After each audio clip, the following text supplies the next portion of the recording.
Laçında qeyd etdiyim Novruz bayramı mənim üçün unudulmaz təəssüratlarla yadda qaldı. Dağların qoynunda yerləşən bu qədim diyar bayram günlərində sanki yenidən canlanmışdı.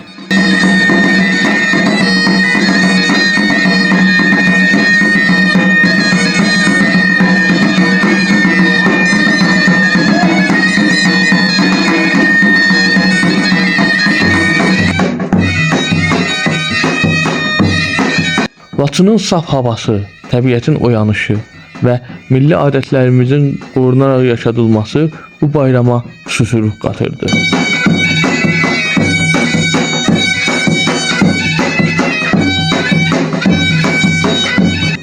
Laçında keçirdiyim bu Novruz mənə doğma torpaqlarımızın dəyərini bir daha hiss etdirdi. Bu bayram təkcə baharın gəlişi deyil, həm də yenilənmənin, ümidin və gələcəyin inamı kimi yaddaşıma aid olundu.